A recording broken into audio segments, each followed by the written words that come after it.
You are listening to an American Free Press podcast. Joining me on the line are Regina Tasca, a police officer from Pagoda, New Jersey, and Cathy Elston, her attorney. Regina, Cathy, thanks for joining us today. Thank you for having us. Thank you, Dave, for having us. I read online an article, actually this one is from PIX 11, the headline being, Pagoda officer may be fired for stopping beatdown. Can I call you Regina? Yes. Okay. Regina, for the benefit of the listeners, can you just give them a little bit of background about who you are and what you do? My name is Regina Tasca. I'm a police officer in Pagoda, New Jersey. I've been on force in Pagoda for a little over 11 years. Okay. And Pagoda is spelled B-O-G-O-T-A, right? Even though your accent says Pagoter, right? Where are you from? I got to ask. Hoboken, which is pretty close to New York. Cool. And Hoboken, there's some famous people from Hoboken, right? Absolutely. Who are they? That'd be Frankie Sinatra. As a matter of fact, my mother's mother, my nanny, used to babysit Frank. Wow. If you can imagine that. Yeah.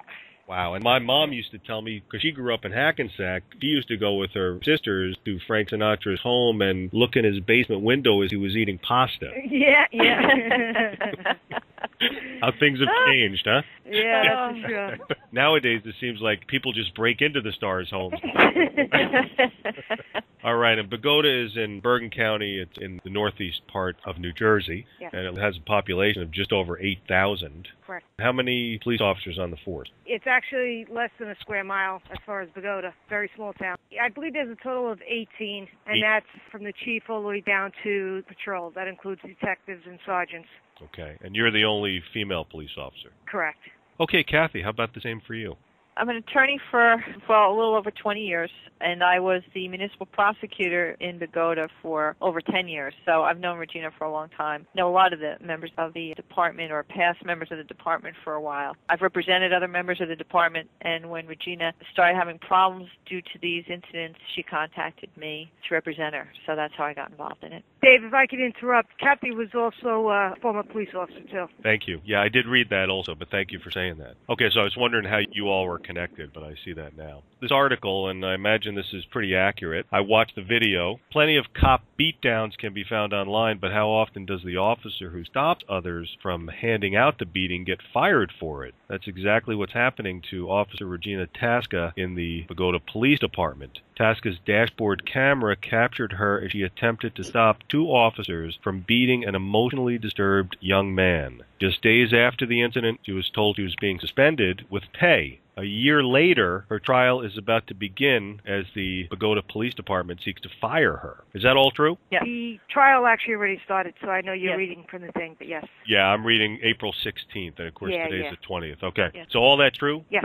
Okay. Why don't we go back to the incident when that happened? It looked like from this video, I can't see the whole thing, but it looks like it happened some month on the 29th, 2011 at 1644, which is, of course, 444 for you non-military types. Why don't you let the listeners know how exactly it all happened, how you got involved, and where it was and all that, the whole 9 yards. Okay. April 29, 2011, at about 4:45 in the afternoon, then Councilwoman Tara Sharp had called the Pagoda Police Department in a request to have her son transported to one of the regional hospitals in Bergen County. It was a simple transport. She wanted him to be evaluated because he is an emotionally disturbed individual. I went up to the scene. Pagoda, again, is a small department. There's only two of us on the road, and my partner was on the desk. My partner, Jerome Fowler, calls Richfield Park to back me up. We pretty much both arrive on the scene, myself in Richfield Park. I get out of my patrol car. We're actually at the person's house, Kyle Sharp. The mother comes out, the father comes out, and the mother tells Kyle, you're going to go to the hospital and get evaluated. And he looks at me, he says, Regina, why is there another police department here? And I told him, I said, it's protocol that another police officer is here as a backup. It's what we do. He says, but I don't understand why there's another police department here. He obviously didn't want to go to the hospital. And with that, he says, I'm not going, and starts to walk back towards his house. With that, Sergeant Peeble takes the kid down to the ground. And again, I'm having a normal conversation with this kid. I have everything under control. Sergeant Peeble from Richfield Park takes him down to the ground. And then another sergeant, Sergeant Rella, Joseph Rella, comes flying out of his detective car, jumps jumps on top of the kid, as well as the other officer already had him down to the ground and starts pounding me in the head. I was completely in shock, like, oh my God, I can't believe this is happening. I'm trying to pry Sergeant Rella off of the kid because they're beating him for no apparent reason. He wasn't violent. He wasn't attacking them. He didn't charge them, nothing. We were having a conversation. Sergeant Rella's yelling at me, what are you doing? I said, what am I doing? I says, I don't know how you guys handle your calls in Richfield Park, but here in Pagoda, this is not how I handle them. There was a lot of yelling and screaming. The mother's screaming, get off my son, stop punching my son. Kyle's screaming, you're punching me, why are you punching me? And that was pretty much the extent of that portion of the call. Then ambulance finally arrives on scene. Also, I'm an EMT, an emergency medical technician, so I've been doing this for over 28 years on the ambulance corps, volunteer ambulance corps. I'm also recently got certified in emotionally disturbed persons. So I know how to handle these individuals, and that's pretty much the story as far as my end. This fella at the time was, I guess, 22, right? Correct. I have a 17-year-old autistic boy, and he doesn't act normal, so I can't imagine if this happened to him, what I would do, because I know that he's just a sensitive, sweet little guy, but he can't control himself for whatever reason or reasons. He was actually speaking to you, the kid, and everything was fine. You were calm. He was calm. He was just nervous, and he said, I'm just going to go back inside. The first cop, the sergeant that jumped on him, how far away was he when the kid was talking? His name's Kyle, right? Kyle, yeah. I arrived first on the scene, and I was talking probably within, 2 feet, 3 feet, 5 feet, somewhere around there. And Sergeant Tebow was actually behind me. And then when the kid says, I'm not going, I'm walking away, as he starts to walk away, he takes about 2-3 steps to the left. Sergeant Tebow just automatically takes him down. I'm like, oh my God. It was like, I was in shock. And of course, it was done in front of the mother and the father. To see your own son get beat up for no apparent reason, they were pretty much as shocked as I was, but obviously more emotional because it was their kid. He wasn't under arrest. I don't even know how to explain it. It's sad. It really, really is. Did you know this sergeant before? We're neighboring towns, so there are times when they show up for us and we show up for them to back them up when their other officers are tied up. And again, I'm the only female in Pagoda, so if they need another female officer to search one of their prisoners, they call me. So I know many of the guys just from working with them. Okay. Why do you think it is that he was so violent? I have no idea. I really don't. He said on the tape, he says, we can't have this. Can't have what? It's not like he did anything. It wasn't like he charged the officer. He turned around and he says, I'm walking away. And what were the parents doing at the time? Were they trying to talk? Were you talking to the parents? Yeah, we were all talking. We were like 3 or 4 of us in like a little circle talking. Dave, can I interrupt just 1 second? Sure. Of course. Regina, I think it's important to let Dave know in these small towns in New Jersey, they have what's called mutual aid or mutual assistance. And in this case, Richfield Park was the backup for Regina. And when you're called in for mutual aid or mutual assistance, you're not the one in charge of the call. It's the town that you're in, that department, who's in charge of the call. So without warning to Regina or any communication to Regina as to, what do you want to do or what are you going to do here or what should we do here, without any warning to the kid, without yelling out to the kid to stop or anything like that, he just bolted up the lawn and grabbed the kid and took him down to the ground. So, it went against really mutual aid and mutual assistance, and there was no communication from him with Regina or anybody at the scene prior to him doing that. And I think that's important. And also, it's notable in the evidence that we have, the documenting evidence. He arrived at the scene just as Regina was getting out of the car, he meaning the Richfield Park officer that took down the kid. He got there, I think he was there 30 seconds before he and Regina even walked to the area where the mother and father and Kyle were standing, and he immediately called for backup. We don't know why, but he was barely at the scene when he called for another person from Richfield Park to respond. And at that point, the 3 people were just standing on the lawn talking, and Regina hadn't even approached yet, nor did he. So for whatever reason, he was already calling for backup 30 seconds into the call. And when the listeners see this video, they'll see that when he did grab him, he did jump on him and smash him to the ground. It wasn't like he just very carefully. He literally had all of his weight and force from a few feet above the ground, obviously. He crushed this guy. He could have broken his ribs or worse, right? Yeah.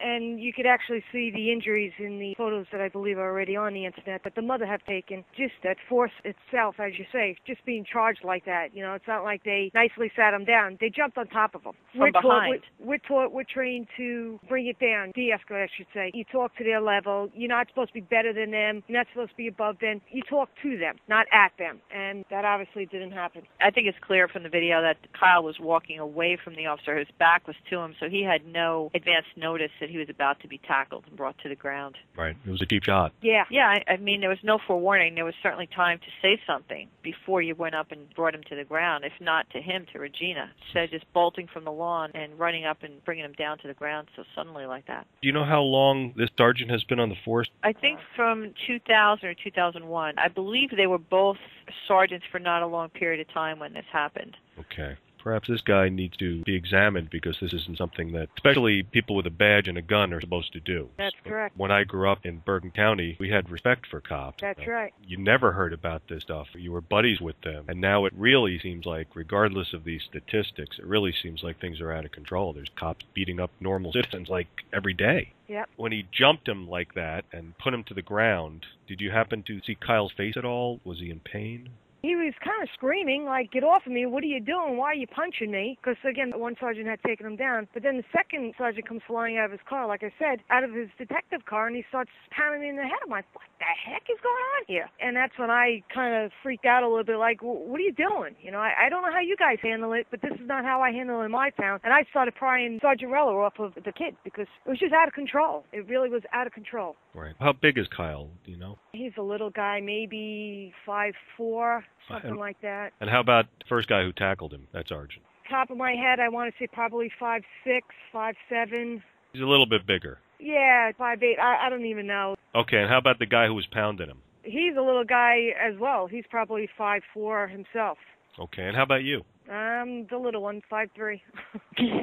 Well, you know, this has nothing to do with it, but I might as well ask you, Cathy. And then I'll say how tall I am. The reason I was asking, obviously, was because I think that's applicable. I mean, here if the guy was, 6'4", and he's smashing this poor guy to the ground with all his weight, that says one thing, but here the guy's not that big. You hear about these people with these Napoleonic complexes, and I'm sorry. Yeah, that's exactly correct. There is validity in that. I'm sorry, in my experience. Absolutely. Yeah. And the other guy being not very big, maybe, hey, here's a guy about our size. We legally can beat up on him, we think. Yep. And I really, unfortunately, I think that that's something that goes through these people's heads. I mean, I personally have never hit anybody in my life with my fist. I would not want to. I'm 51, and I never have. I don't ever want to do it. I always think that there's a way that you can avoid that. Right. And I've been in a lot of situations where that was a possibility, but I never have. It seems like a lot of people who are in uniform and have a badge and a gun are somehow taking out their anxieties out on other people, and it seems like they're people like this, a mentally disturbed person. How long did it last where the two sergeants were pummeling the guy before you jumped in? Oh, I was right there. I immediately was pulling Sergeant Rello off of the kid. Immediately. Okay, so they didn't get too many hits in. I want to say it was probably 2 or 3 hits, but it doesn't matter. It shouldn't even been one. Do you work out or anything with weights, or was it easy pulling the guy off? Did you pull him off? Oh, yeah, I pulled him off. As far as working out, the only thing I could tell you is that I'm the youngest of 7, so I had to be able to defend myself. I gotcha. So what was his reaction, Rella's, when you were pulling on him? He told me I was a disgrace to the police department because I was stopping him. I says, I'm a disgrace? And then he had some choice words in addition to, yeah, you're a disgrace. X-rated words. Yeah. Okay, so he said this while he was still on top of the guy? As I was trying to yank him off, yeah. So in other words, he's on top of this 22-year-old emotionally disturbed kid. Mm-hmm. You're yanking him off, and he's telling you you're a disgrace and F this and F that. Yep. Right in front of the parents, right in front of everybody. The mother tries to, as she's screaming, get off of my son, get off of my son. He actually says, stand back because you'll be next. I was like, oh my God. Like, really? So obviously this guy's out of control. How about the other guy who originally jumped him? What was he doing when this was happening? I guess after the fact that everything went down, and it went so fast, I know we're talking about it, but these things happen like within seconds, so it's like, although I'm talking about it, it's taken a while to get the story out, it happened so fast, and he kind of, I guess, eventually backed up when my partner, because I called over the radio to Jerome Fowler, I said, Jay, I need you up here, thinking that he would assist me in helping Kyle, but that didn't happen. So the parents there are saying, hey, get off. He's saying, you're going to be next, which is from a citizen standpoint, that's completely out of control and uncalled for. And if these guys aren't brought up on charges, there's something wrong. This whole thing lasted a few seconds. Then what happened after they got up? With that, the ambulance arrives. My chief and my captain actually arrive at the scene as well. Obviously pretty upset of the actions of these other 2 officers. And I just pretty much stood by Kyle telling him, I'm here, we're good, I'm taking care of you, I'm sorry for what just happened. Because although they're from another department, although what they did, we're still all in uniform. We all still represent the police department, whether it's Ridgefield Park or Pagoda. But there are some, rotten eggs in the group. That's the only thing I can tell you. The ambulance comes. He was pretty, again, obviously upset. I just don't know why they hit me, punched me, whatever he had said. I went into the ambulance with the kid up to the hospital until the parents came up. They thanked me. They couldn't thank me enough. The mother left a voice message on my cell phone. I can't thank you enough for helping me out, for helping my son out, for being there, for protecting my son when these other officers attacked him. It's just sad. It really, really is sad. Yeah, I listened to that. When you yanked him off and they stood up, did you happen to take note of their expressions? I think they were more shocked that I removed him than anything. Okay. I think that's the only thing I could really say. They were still in shock that I stopped them. I guess I was supposed to beat the kid as well. Right, right. That was the impression I got. They probably expected you to grab his leg and bite into his ankle. Yeah, pretty much. Something like that. Pretty much. Yeah. Okay, so the ambulance comes, takes the poor kid away. So you left your car there. Yes, I left my patrol car there. I gave my keys to my partner, and I told the chief and the captain, because they were both at the scene, I says, I'm going up to the hospital with the kid. And, I said to the mother, do you need anything from me? And that's when the chief jumped in and he says, we can't discuss this. There's an internal affairs investigation. Captain Templeton, and I'm like, whatever. So there was already an investigation in the works. That's because the mother was screaming, I want this incident investigated. I want to bring it to the DA's office. Did you flip on your dash cam, or is that always on? It's actually, as soon as you start your shift, we have a voice link that you link up to whatever car you're going in. So I automatically link it up to the car, and I put the link, the voice recorder part, directly on my belt.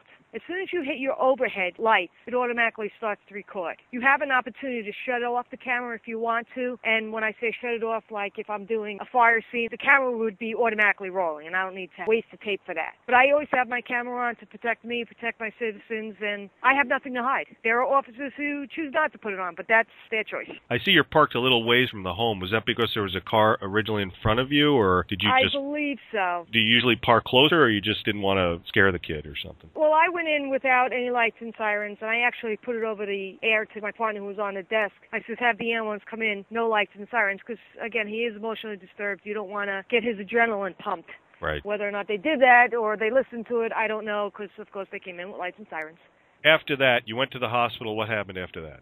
Again, I believe he was x-rayed. Once the parents got there, another officer from Pagoda came up to the hospital and picked me up and brought me back to Pagoda. My shift ends at 7 p.m. It goes 7 a.m. to 7 p.m. So it was a little after 8 or 7:30, whatever it was, and I went home. This was a Friday evening. Saturday I went to work. Sunday I went to work.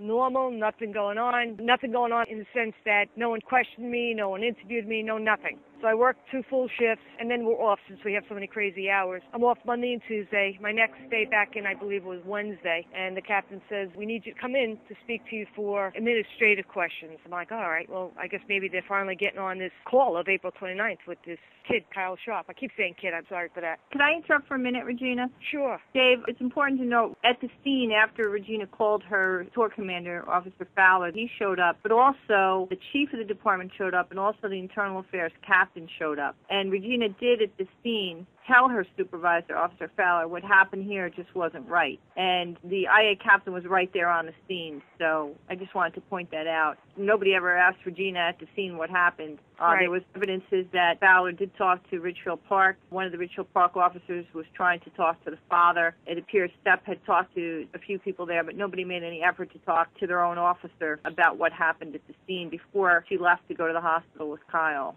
That makes sense. Yeah, I know, doesn't it? Yeah, sure. That's great. Yeah. Somebody just got shot. Hey, this person saw it. Nah, we'll interview him later. Maybe in a couple of weeks.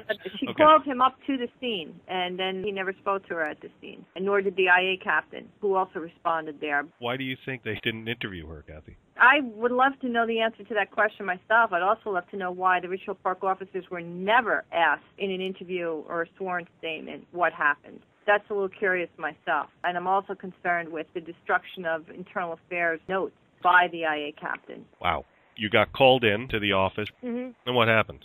He calls me, and like I said, he says, I need to talk to you for internal questions. I'm like, all right. So, again, I think that he wants to talk to me to question what happened. Because at the scene, then I went up to the hospital. I'm sure they were gone for the day. Saturday and Sunday, of course, the chief and the captain don't work. So I figured he was finally getting around to speaking to me, questioning me of the scene. So I go in there, and sure enough, he says to me, you need to turn over your service weapon, your badge, and your ID. And I just looked at him like, what? Like, why? You know, he's like, well, you're suspended immediately, and we need to send you for a psychological evaluation. I says, for what? What did I do wrong? I mean, I was in shock. I was like, what? Like, I think you got the wrong people here. Yeah. But it's a direct order, so I have to do it. And it crushed me. You know, I'm a police officer for so long. I love the job. I love the residents. It's what I enjoy to do. And now you're just stripping me of everything. It was a horrible feeling at that point.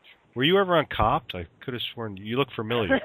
No. Okay. Then what happened? You left the office? He took my service weapon because that was in my locker. My badge was actually home, or my ID was home. I don't know. So they followed me up to my house in Paramus, and they came and took my ID. They said, remember, you can't do any type of police work right now, and you can't respond to anything because you're not an officer anymore. I'm like, what? What are you talking about? You know, I was like, okay, you know, and that's what I call Cathy. Okay. They suspended you with pay, though, right? Correct. Do you remember the date that they suspended you? I don't know if it was May 8th or May 18th.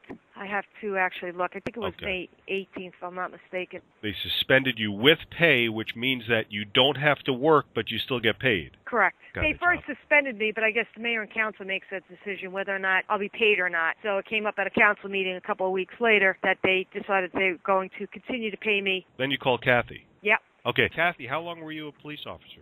I was in Hackensack for 6 or 7 years, and in New York City before that for about a year. So you get the call, and what were you thinking? I was disturbed by it because we had had an incident in December of 2010, only a few months before, which I thought was absurd, where they sent her for a psych fitness for duty in 2010 because she complained about wearing a sweater as part of the uniform, and she was out one day sick. So this seemed to be not a coincidence that, again, now they were attempting to do something to her that wasn't appropriate or proper. A sweater. A sweater, yeah. Regina had informally complained via text to her road supervisor that she didn't want to wear the sweater for various reasons, but she wore it. But she was just saying that some of us are wearing it, some of us are not. It seems to be inconsistent. Could you look into this? And also that she had inhaled secondhand smoke in one of the radio cars, which is against the policy of Pagoda to smoke in a radio car. She again went through her immediate supervisor informally to advise him of this violation, and as a result of that, she didn't feel well. She finished the tour, and then the next day she called out sick. About 2 hours into her sick day, the IA captain ordered her to respond to headquarters to be escorted to the Pagoda police surgeon for a medical exam. He's testified that that's never happened before, that she was actually escorted by him and another officer to the hospital where the police surgeon was. And I believe, we don't have the transcript yet, but Regina, correct me if I'm wrong, he also testified that that's never happened before. Correct. She was brought to the hospital so this doctor could examine her and cleared for duty. And after that was sent for a psych fitness for duty based on those two incidents. And, of course, she was found fit for duty because it's just simply absurd, just to say the least. Somebody sent for psychological fitness for duty for those two, what's already been deemed minor incidents. But nevertheless, she was sent for a psych fitness for duty and cleared. And then now we have this incident occurring. She's suspended without apparently any interviews at all have taken place up to that point in time. You don't have the tape, Dave, but if the tape is played to the end, the tape of the incident on April 29th, when the mother says, I want to make a complaint to the DA's office, Regina says, I'm going to support you on that. Right. So the red flags go up. Now she's saying on the tape, I'm going to support your complaint of excessive force, and all of a sudden Regina's suspended from duty and being sent for a psych exam. The second one in 4 months. Those were my immediate thoughts. Having had gone through this absurd formal internal affairs complaint for these minor incidents in December and a fitness for duty exam, and now hearing what was going on with this, of course, I was alarmed as to what was really the motivation behind how Regina was being treated at that point in time. Just let me get this straight. The first one was because she sent a text message saying that she wasn't comfortable wearing, I guess, this sweater they were ordered to wear? It's actually part of the uniform. Whatever your tour commander's wearing, you got to wear. If your tour commander decides that we're going to wear a sweater, everyone's got to put on a sweater. Tour commander decides that it's too hot out, we're wearing short sleeve, we wear short sleeve. So it's pretty much whatever your tour is wearing, you're wearing. When I came in to relieve the guy that was working, he wasn't wearing a sweater. my complaint was, well, why do I have to wear it? Although I did complain, I wore it because, I followed the direction, what I'm supposed to do. And regarding the sick call, we have unlimited sick time. That's part of our contract. I called out sick. That same day that I called in sick, they ordered me to come into work to be evaluated by a doctor. I'm like, what? Again, I was like, this has never happened. Oh, yeah, we need to bring you to the hospital. I'm like, okay. What was the time between the sweater text and the sick day? What was it, a couple of days? Yeah, Okay. I think it was a couple of days, Dave. Okay. And if you don't mind me asking, what was it about? Was it just the fact that they were not uniform in their application of their fashion policy that you didn't want to wear the sweater, or was it like woolly and itchy and you just didn't like the way it felt?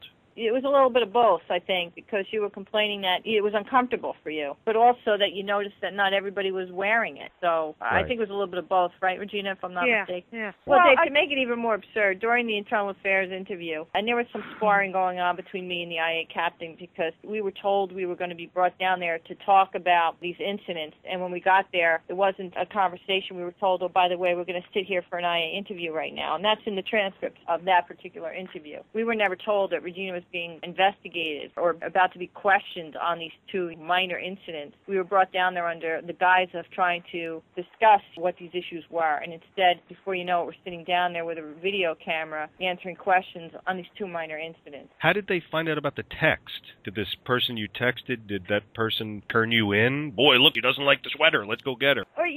That was actually kind of odd myself when I heard of it because I was texting my sergeant, which is my immediate supervisor. And we always text each other back and forth. He's off, I'm off, whatever it may be. Just talking back and forth. It was like our ways of communication. I'm like, I can't believe that I have to wear the sweater and somebody else doesn't. He said, do you want me to look into it for you? I said, yeah. I said, if you don't mind, yeah, I would like you to. Next thing I know, The Internal Affairs guidelines recommend that any minor incidents be taken care of by the immediate supervisor. Not everything goes to a formal IA investigation, certainly not minor incidents, which these were, but for whatever reason they turned them into a formal investigation. Just going back for a minute, Dave, the funny part of the whole thing was when we were sitting there during the Internal Affairs interview and Regina was asking about the necessity of wearing a sweater, the IA captain basically said, well, if you didn't have a sweater, you wouldn't have had to wear one. So Regina says, you mean to tell me I just don't have to buy one and then I wouldn't have to wear it? And essentially, yeah. But obviously, he didn't know what he was talking about because it's in the uniform policy. If your talking man is wearing it, you got to wear it. But I guess since he was a detective for 10 years and really never on the road and didn't have to wear a uniform, I guess maybe he suddenly forgot. I don't know. Right. But also, we said we had requested at that time for copies of the policies that he said required Regina to go for an examination within 24 hours of reporting her illness. And in response to that request, we received two documents, which he testified last week, that did not require such an examination. So basically, during the interview, he stated a policy that required them to take this action, and then he was unable to produce it. Then what happened, Cathy? You thought about these past incidences, and then what were your next steps? Well, we didn't know what was going on behind the scenes, naturally. When Regina was suspended and sent for a psych exam, I think at that point we were just waiting to see why and what was going on because we really didn't know. Because when they conduct these internal affairs investigations, they're confidential while they're being conducted. We were a little bit in a holding pattern until we received the charges that she was unfit for duty, which came first. I believe, that she was found psychologically unfit for duty by the same doctor who examined her 4 months earlier and found her fit for duty. And we were told that they were investigating these incidents, and then the charges started coming in, not only for the April 29th incident, but for the April 3rd incident. Regina wasn't told she was the subject of an investigation for that incident by anybody. She thought when we first responded ultimately for an interview on May 25th, we thought she was there as a witness because assumed that the complaint was being lodged by the woman on the April 3rd incident, the hospital incident, assumed that the woman who was arrested lodged a complaint against the arresting officer, which was Officer Fowler. So Regina was sitting there answering questions without being told that one of her fellow officers complained that she failed to assist her on a call on April 3rd at the Holy Name Hospital. Regina and another officer responded to Holy Name Hospital in Teaneck with a woman who was intoxicated, and while there, her partner got into a scuffle with the woman when she tried to leave the hospital, and he ended up filing a criminal complaint against her for aggravated assault. He continued continued to work with Regina for days after that. He went out injured on duty as a result of a couple scratches on his wrist. And then when he returned, he decided he wanted to look at the video so he could write a report about what happened. And when he looked at the video, he decided that upon reviewing the video, he felt that Regina should have assisted him with the arrest, even though there were security guards from the hospital that were called ahead of time to be there and who were surrounding him at the time that he was scuffling with this woman. So he felt Regina should have assisted him. Now, interestingly, this is an officer who 2 or 3 months before requested a reassignment from Regina because he didn't want to work with her. And he testified to that last week. He asked to be reassigned because he was upset that he was reprimanded a few months earlier because he released information to a non-member of the department that Regina was going for that December 2010 psychological fitness for duty exam. And that's confidential and that's sensitive information. And he told somebody outside the department. So when we made the department aware of that, again, Regina didn't file a formal complaint. She said, we want you to know that this happened. Please let everybody know this is confidential. He was given a written reprimand for that. And at that moment, he said, well, I don't want to work with Regina anymore. I want a reassignment. So he didn't get it. And then this April 3rd incident happened at the hospital, and he had no complaints that night or the next day or the next day or the next day until he reviewed the video, and then all of a sudden he felt that Regina was a threat to his safety and he wanted to be reassigned again. So this was the first incident that occurred, and before any statements were taken from anybody in that incident, the April 29th incident occurred. And interestingly, none of the security guards that were at the hospital that evening were ever interviewed by the investigating officer as to where anybody was standing or who was closest to this woman when she decided to slap Officer Fowler. There were 2 interviews taken, but none of them of the security personnel whose duty it was really to be there when something like this happened. So then we have the April 29th incident happening, and of course we were called in for that interview as well. Regina was interviewed for both of those incidents at the same time. And again, we questioned when the complaint was from Tara Sharp about the use of excessive force by the Richfield Park police officers, how Regina became the subject of an administrative investigation. And what we were told by the IA captain during the interview was, well, I went over to the prosecutor's office with the tape, and while looking at it, Regina became the subject. Now, when he went over to the prosecutor's office, the evidence shows that there wasn't a single interview taken by anyone. So apparently he went over there with this tape, and also the tape of the hospital incident. And when I asked what crime occurred in the hospital when this is a failure to assist allegation by Officer Fowler, what was the crime that you're alleging that the prosecutor's office had to look at the tape? And he said, well, Officer Fowler was stating that she didn't assist him because it was retaliatory for him releasing information about Regina's psych exam. I guess it never occurred to the IA captain that maybe Officer Fowler was retaliating against Regina because he was reprimanded for that. And we still don't know what crime was committed for which this IA captain had to bring the hospital incident to the attention of the prosecutor's office. But he went over there with, from what we could tell from his reports, just the videotape of the April 29th incident with Kyle. And somehow when he left there, Regina was the subject of an administrative investigation, and the Richfield Park officers were classified as victims. Victims/witnesses. Yeah. So we don't know what happened. I'm hoping we get some answers to that. But even with that, they were never interviewed. They were never interviewed about their actions on that day. Regina, did you want to say something? The day that they sent me for the psychological interview was also the day of the sergeant's interview. The December one, Dave. The December psych exam, Regina was ordered to sit for that on the day when the captain knew that there was promotional interviews, and Regina was scheduled to be one of the people interviewed for promotion. So coincidentally... Yeah, coincidentally. Yeah, it sounds like they wanted to get you, and it sounds like maybe they're threatened by you. I mean, I actually feel very threatened by you, and we're only on the phone, so you're scaring the hell out of me. Yeah, I guess they're threatened by me. You're not one of these people who could be bought off. You're going to do Yeah, that. exactly. Right. I know the feeling. So is there anything else, do you think, that they're concerned about besides the fact that you're incorruptible and you're going to do everything by the book and you're not going to favor anybody and you're actually going to defend the citizens against the police force? Is there anything else that they might have against you? No, but as you say, defend, protect, that's part of our motto, protect and serve, not beat up and... Maim, right, yeah. Or torture, right. Cathy, what happened after that? I mean, did you file any paperwork, or who did you talk to next? Well, the process is that once she's charged, we asked for, obviously, a hearing. We entered a not guilty plea, and we demanded discovery. Just tell the listeners what discovery is. Oh, discovery means any evidence that was in the possession of Pagoda or Richfield Park pertaining to the incident itself. Any statement taken, any incident reports written, any physical evidence that was collected, the investigatory report in the Internal Affairs captain, any reports that came from the Bergen County Prosecutor's Office. And we had to actually go to court to get some of the evidence because it wasn't turned over. And we had to get the doctor's report from the Institute of Forensic Psychology who performed the psychological fitness for duty test on Regina and the one that found her fit and then unfit. So there's a lot of documentation that we had to secure. And when is this, like right now, time-wise? It took months.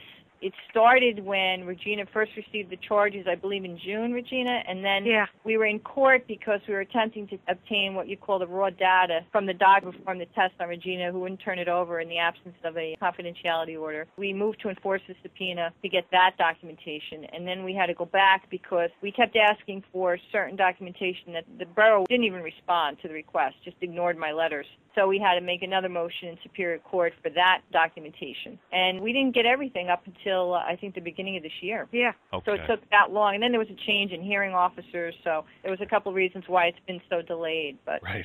Okay, so it started at the end of April, and you didn't get all of your documents until maybe January of 2012. yeah, it might have even been a little later than that. Yeah, I want to say it was probably March sometime. March? It was yeah, after I think March. we still yeah. were getting documents as late as March. What happened after that then? Well, the hearing was scheduled, and I made a mistake before. We had the first day of hearing this past Tuesday. We had one other day where there were some pretrial issues. A couple weeks ago, we went before the hearing officer to resolve the outstanding discovery, but the actual testimony didn't begin until this past Tuesday, and then we have additional dates scheduled for next week and then probably after that as well. Okay. And I read, I don't know if it was in this article or another one, it said that not only were you the only female on the Bogota police force, but you're also a lesbian. Is that true? Yes. So do you think that your sexual preference is something that is an obstacle to you serving alongside these people? I don't believe so at all. It has nothing to do with it. Who we decide to love has nothing to do with whether or not you could do a job. Dave, do you think that it played a factor in why they're going after Regina? That's correct. Oh, yeah, Regina, not whether or not being gay could prevent you from doing the job. Yeah, that's, I think the best way. You know, David, the evidence all points to there's a number of reasons why this particular incident, it was so hotly pursued against Regina. Regina, you could pipe in here, but I think that's one of the factors, but certainly not the only factor. Right. It's well known that there's a lot of guys out there who have animosity to women who decide to not be heterosexual. That's just the fact. And so they might be saying, hey, you know, she's on the police force, but she's a lesbian, and that might be something that is entering into it. Are you still getting paid, Regina? Yes, because I'm suspended with pay. Is it public knowledge about how much you make? Yeah, I guess. Yeah, it's right? public record, Dave. Okay. Yeah. How much do you make? 100,000, 110. Kathy, what are you looking for? We're looking for a total dismissal of the disciplinary charges here. They're totally baseless and need to be dismissed. And Regina's reputation restored. A purging of the psychological fitness for exams from her file. All the defense monies she's had to expend in this matter unnecessarily. And for Regina really to be vindicated. I mean, it's a terrible injustice. We want the injustice corrected. The people who were supposed to be investigated were never investigated here. Somehow this investigation turned into an attack on Regina when the complaint was against the Ridgefield Park officers. So I think in fairness to the public, the investigation that should have taken place has to take place. And this injustice to Regina has to be rectified. That's what we're looking for. So, Regina, you want to go back to your job? Yes. So these Ridgefield Park police, there has never been an investigation about what they did? The evidence shows us that when the IA investigator left the prosecutor's office, they were no longer subjects of any criminal or administrative investigation. Visit to the prosecutor's office, I believe, was on May 3rd, which was 4 days after the incident occurred, before any interviews were ever taken. And from the report we have, there's an indication that the Bergen County prosecutor's office was provided only the videotape and nothing else. And again, somehow a decision was made at that moment to decline prosecution criminally against the Ridgefield Park officers, but there still remained an administrative investigation of these officers, and that never occurred. When Captain Sepp left the Bergen County prosecutor's office, the subject was Regina Tasca. However, we don't have any notes because Captain Sepp doesn't have any notes. He destroyed them. He doesn't have them. Any conversations, anything that he had with the prosecutor's office. So who knows? That's convenient. And what about Kyle's parents? Are they going after the police department? That remains to be seen. They may or they may not, but we don't know that at this point. They still have time to file, so we don't know. Okay. Do you know how Kyle's doing? We've spoken to him. We had our private investigator speak to him, I think, sometime in January, and he's doing well. He remembers being punched. He remembers the incident very well. It's been a year now, so, when we spoke to him, he was fine physically. And also, during that interview with the private investigator, the investigator had stated that I'm being brought up on charges, possibly fired, and Kyle's response was, oh, no, she was the only nice officer there, so. Right. Okay, so besides Regina getting her job back and having those psychological files expunged or purged, whatever term you want to use, are you asking for anything else? Regina has a separate civil trial attorney who will be representing Regina on a civil suit against Pagoda and Virtual Park. I hate speaking for other lawyers, so if you want, we could put you in touch with him, and he could probably respond better to that question, since I'm not really handling that aspect of it. Attorney Cathy Elston and Police Officer Regina Tasca, I want to thank you so much for the time you spent explaining all this to the listeners, and I'm really looking forward to hearing how this unfolds. Oh, thank you, Dave. Thanks for having us and giving us the opportunity to give you the good picture of what occurred here. Thank you as well, David, for having us. I appreciate it, you getting it out there.